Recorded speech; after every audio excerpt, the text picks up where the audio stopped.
भाइयों बहनों नमस्कार। मैं अनिल शुक्ला वारसी पूर्व सांसद अपने YouTube चैनल जनयात्रा टीवी में आपका बहुत बहुत हार्दिक स्वागत करता हूं। साथियों, आज हमारा वार्ता का विषय है आधुनिकता की अंधी दौड़ में बुजुर्गों का गिरता सम्मान। साथियों, आज के आर्थिक युग में प्रत्येक नौजवान आधुनिकता की अंधी दौड़ में भागा चला जा रहा है। इस प्रतिस्पर्धा और आपाधापी के दौर में पारिवारिक संबंधों की डोर कमजोर होती जा रही है। स्थिति यहाँ तक पहुँच गई है कि बुजुर्गों का अपमान घर तथा घर के बाहर दोनों जगह देखने को मिल रहा है। अब तो बुजुर्गों के साथ तालमेल बैठाना भी कठिन होता जा रहा है। आम बुजुर्गों की चाहत ही कितनी है, 2 जून की सम्मानजनक 2 रोटी, सद्व्यवहार और प्रेम के 2 बोल। परंतु समस्या इन बातों को लेकर कुछ और भी है, जैसे जमीन के मामले, किराएदारी के मामले, परिजनों व सरकार से गुजारे भत्ते के मामले, सरकार से मिल रही पेंशन के मामले, बीमारी और उसके इलाज के मामले तथा कुछ हद तक संतान द्वारा तंग करने के मामले भी देखने में सामने आ रहे हैं। बुजुर्ग व्यक्ति भले ही शारीरिक रूप से कमजोर हो, परंतु फिर भी परिवार की भलाई ही चाहता है। वह चाहता है कि परिवार के निर्णयों में उसे भी शामिल किया जाए तथा उससे भी सलाह ली जाए। परंतु आधुनिकता की दौड़ में नौजवानों में इसका महत्व घटता जा रहा है। भारत की संस्कृति में एक समय था जब बुजुर्गों के सम्मान को शीर्ष स्थान पर रखकर उनकी देखरेख करना व उनका सम्मान करना सिखाया जाता था। परंतु अब बुजुर्गों को अपने जीवन यापन के लिए अदालतों के चक्कर लगाने पड़ रहे हैं। एक रिपोर्ट के अनुसार पिछले 1 साल में 7 लाख बुजुर्गों ने अदालतों के द्वार खटखटाए हैं, जबकि पिछले 5 सालों में बुजुर्गों द्वारा अदालतों में दर्ज कराए गए 20 लाख से ऊपर मामले अभी तक लंबित हैं।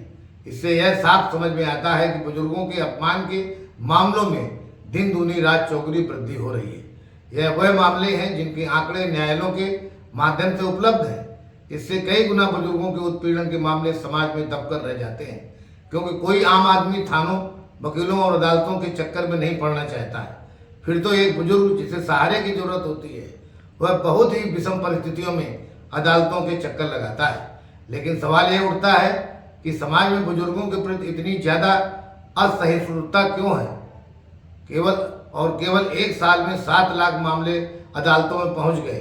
अगर यही हालात बने रहे तो 2050 में बुजुर्गों के हालात क्या होंगे, जब देश का प्रत्येक 5वां व्यक्ति बुजुर्ग होगा।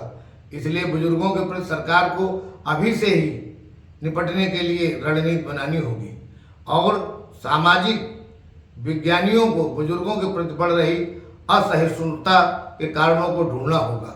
आज की दुनिया में काफ़ी बदलाव आया है और इस तरक्की ने एक और जहां जीवन जीना आसान किया है, तो वहीं दूसरी तरफ जीवन स्तर में भी बदलाव किया है। पर इस तरक्की और आधुनिकता के बीच में मानवीय संवेदनाएं खो गई हैं। ऐसे उदाहरण आम हैं कि इकलौती संतान नौकरी के लिए विदेश चली जाती है और फिर वहीं की बसकर हो जाती है, और हद तो तब हो जाती है जब वह यहाँ की संपत्ति बेचकर विदेशों में संपत्ति बना लेते हैं और बुजुर्गों को 2 जून की रोटी के लिए भटकते पड़ता है। और दूसरी तरफ जब बुढ़ापे में 2 शब्द सहानुभूति के सुनना चाहते हैं, तब अकेले जीवन जीने के लिए मजबूर हो जाते हैं।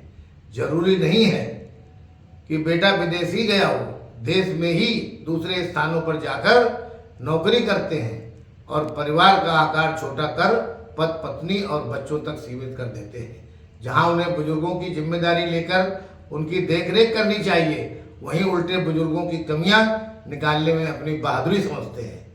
1 साल में अदालतों में 7 लाख का आंकड़ा हमें सोचने पर मजबूर करता है कि बहुतायत बुजुर्ग कोर्ट कचहरी के चक्कर नहीं लगाना चाहते हैं, तो उनकी संख्या कितनी होगी।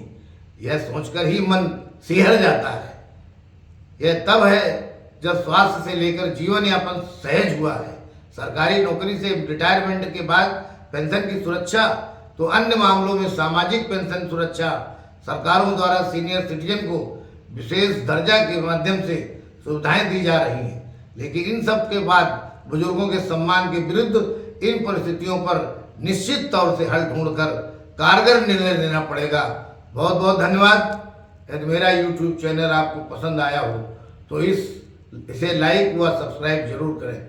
आपका साथी अनिल शुक्ला वारसी पूर्व सांसद। Thank you very much.